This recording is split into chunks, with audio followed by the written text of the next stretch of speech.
Cotreco. Ciudad limpia. Ciudad mejor.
Carlos Piñero es un mago con enormes poderes.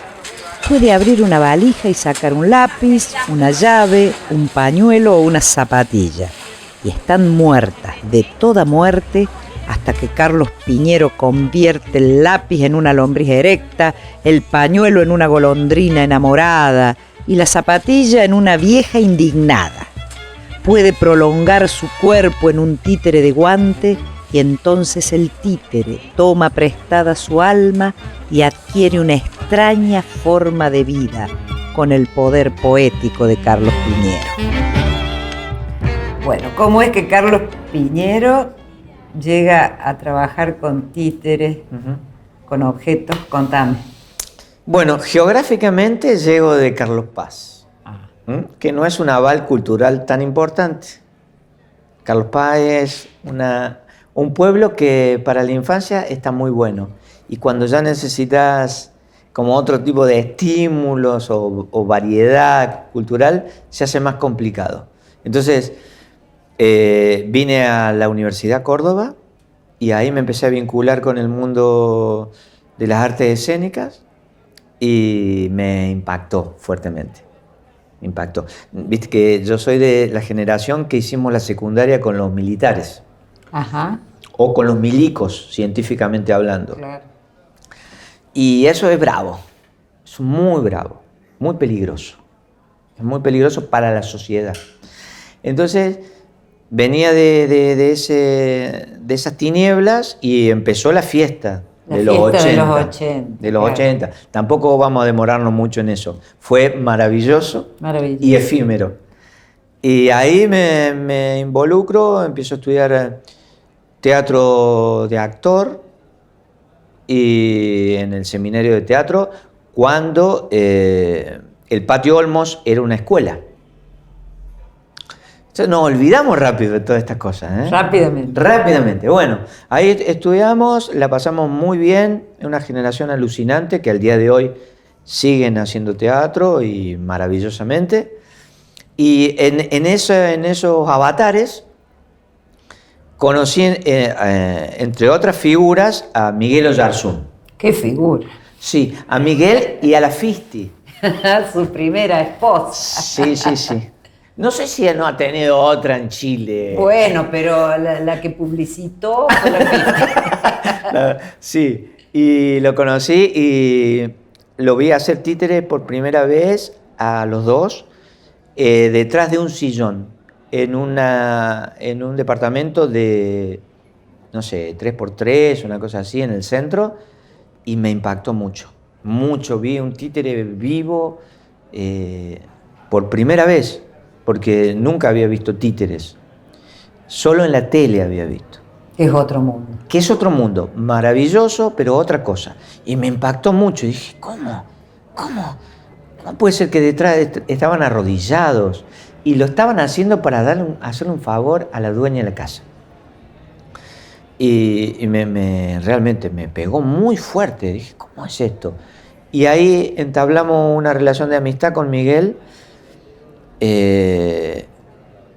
Y Y bueno, ahí me mando al mundo de los títeres a reconocer y cuando termino el seminario de teatro hice un taller con Miguel y después empezamos a hacer cosas juntos en la calle. En esa época se hacía mucho teatro en la calle. Y ahí se conectan con el Héctor, el Mauro. Sí, a través de Miguel yo lo conozco al Héctor, que me daba mucho miedo. Y sí. Me daba mucho miedo y así como yo tenía una actitud punky, ponele. Y al Héctor eso le daba bronca. Sí, porque Claro. era un viejo PC. Claro, divino, sí, genial. Y bueno, después obviamente que entablamos también una relación de amistad y vengo de esa impronta, digamos, de la impronta de los maestros, que ellos tenían ahí un Olimpo, que estaba el Héctor, estaba Roberto. Roberto Espina. Claro, Roberto Espina. Ruiz. Sí, ¿Te acordás de pero la él no es del Olimpo. Ajá. Él es el tipo que cuida el jardín del Olimpo. No, era de otra índole, amorosa. Estos eran guerreros, Ajá. semidioses. Ajá. Y estaban Malos, además. malos. Tenían que ser malos. Como los dioses. Claro, claro. Es sabido que los dioses, para ser dioses, tienen que ser malos. Bien malos. Si no, no. Y ahí, bueno, conocí a Javier Villafañe, y bueno, toda esa troupe. Y fue fantástico, alucinante. Y ellos marcan esa tradición de una manera de entender los títeres. Bueno, tranquila, ahora sí está mejor.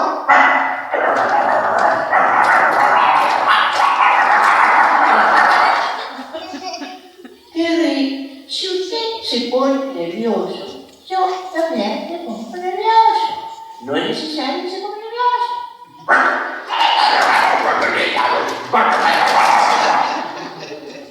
¿Ves cómo se entrega? ¿Ves cómo se le entrega la jeta? Sí, así dice una tía mía. Es la misma tía que me enseñó con la lengua a poner la estampilla. ¿Está más tranquilo? Muertito.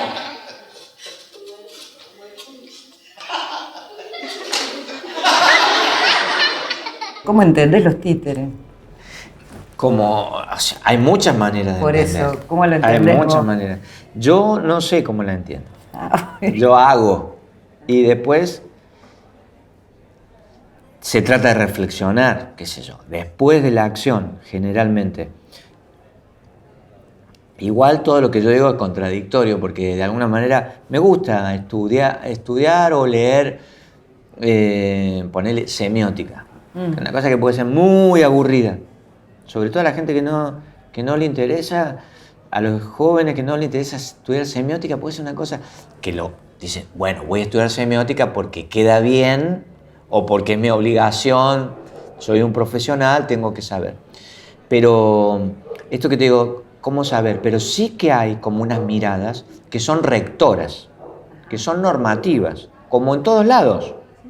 Porque el teatro de títere puede ser como un espacio bohemio, llamémosle así.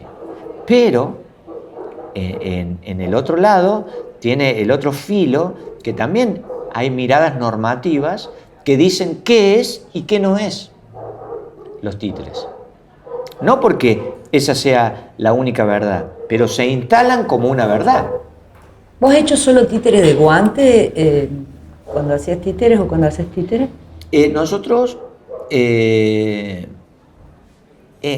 fuertemente hemos hecho guantes. Yo es un espacio donde me siento como cómodo, porque he transitado, lo he tenido que hacer con personas que controlan mucho y que controlaban mucho el títere de guante. Entonces, sí. Pero también hicimos televisión, Sí. que es como otro lenguaje. Hicimos también de mesa. ¿Te acordás lo de Lennon? Sí, claro. Bueno, entonces son maneras distintas de de utilizar la energía, de la forma de representación. Pero bueno, donde más hemos laburado en un momento fue en el guante. Yo ahora estoy trabajando más en otra búsqueda. Contame.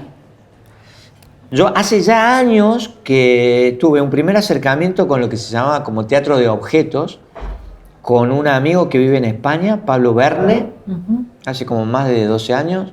Hicimos, yo le hice la asistencia de un espectáculo que se llama Animales, que es para niños sin texto y con objetos, y objetos que representan animales.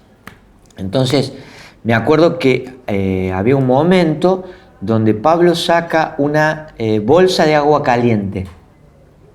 Esa debe ser como la tercera escena del espectáculo. Saca una bolsa de agua caliente y los niños dicen, en España dicen, el cerdo, el cerdo, el cerdo, el cerdo, ¿no? Y acá decimos el chancho, el chancho. Entonces yo le decía, para mí, Pablo, eso es teatralidad pura. Que un niño, mirando una bolsa de agua caliente, diga que es un chancho. Es un chancho. Sí, pero ¿cómo funciona el signo? ¿Cómo funciona un objeto que ¿por qué los niños dicen eso? Porque ya viene trabajando esa idea con otros objetos, que los asocia con animales. Ajá. Entonces los niños, cada objeto que aparece, ya están con el deseo de asociar con animales. Y aparece una bolsa, porque ya el juego lo entienden, y dicen, un cerdo. Y eso es teatro puro, o sea, que un objeto que no tenga nada que ver con el referente, o sea, con el chancho real, los niños digan, están entendiendo el teatro a full. Decime, Carlos, ¿y ese es el público niño y funciona con el adulto? Sí, obviamente, siempre, o sea, hay un punto de responsabilidad del hacedor que es el mismo. Cuando haces esto de teatro para niños, teatro infantil, que es toda una cuestión que también viene de la literatura infantil, literatura para adultos, que esto la María Teresa Andrueto lo controla mucho. Ahora nosotros estamos trabajando con un texto de ella para el último espectáculo que estamos preparando. Qué bueno. Sí, buenísimo. Qué bueno. Buenísimo. Ya me vas a contar. Claro. Y entonces el tema con los niños, la responsabilidad del que hace teatro es la misma. Luego sí creo que hay como diferencias a la hora de seleccionar lo que vas a presentar. No solo de temáticas, sino de maneras de esas temáticas. Y los niños, este espectáculo que te digo de animales, ha dado la vuelta al mundo. Yo esto te lo preguntaba porque digo, un adulto también cuando ve la bolsa de agua caliente ve un chancho, o esto es más infantil o más de la imaginación de los niños. Es que también depende del contexto del espectáculo. Ajá. Cuando aparece la bolsa, ya aparecieron antes una cinta métrica que con las formitas, ¿viste las cintas estas que se van haciendo? Él ya va armando animales. Y ponele que si hace un perro, ayuda y hace... Y entonces los chicos, ¡pum!, ven. A medida que aparecen las imágenes, no necesita ponerle el ingrediente del sonido. Porque ya No, ya es un perro. Y los chicos van a full, además. Entonces, ya pasaron varios momentos, llega la bolsa de dormir, la bolsa de agua caliente, y los niños ya dicen el cerdo. Y lo dicen en España, lo dicen en Argentina, lo dicen en Corea, en África, cada uno en su idioma. Si estás tan ansioso por entrar, puedes hacerlo. Aunque está prohibido.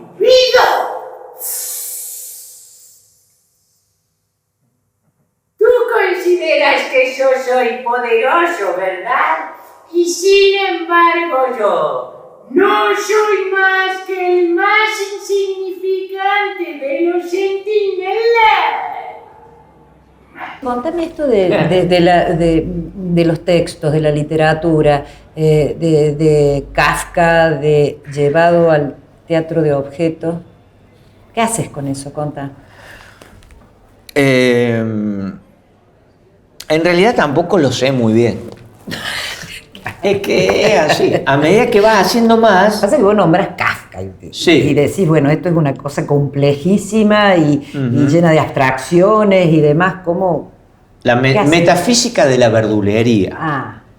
Lo escuché de una estudiante de la universidad. Mira, la cuestión con la literatura es que te tiene que gustar. Sí. Y viste que ahora con el tema hay como esta cosa, los jóvenes no leen como se leía antes o no sé qué. Yo estoy en contra de todas esas ideas. Yo creo que los jóvenes, el mañana es mejor, lo dijo el filósofo. Creo mucho en eso, creo que los jóvenes van a dar un cambio del tipo de cambio que a mí me parece necesario y gustoso.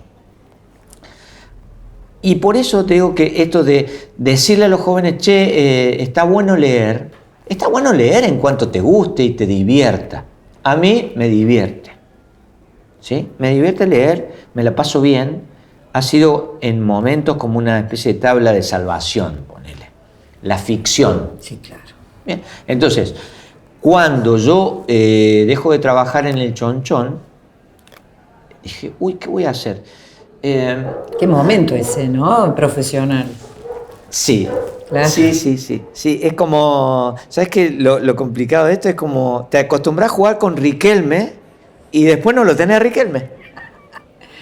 Contame de la búsqueda post-Chonchón. Sí, esto del teatro de objetos. Dale. Que yo no sé si queda claro o si yo lo tengo tan claro, no sé qué. Se supone que los franceses son los que primero utilizan, y los franceses son tremendos para chorear los títulos de las cosas. Ajá. Pero el teatro de objetos, entonces hay gente que me pregunta, bueno, pero ¿cómo es esto del teatro de objetos? Pero yo quiero ahora saber quién es usted. ¿Quiénes son ustedes? ¿Qué quieren ustedes? Usted, señor. Usted se encuentra detenido.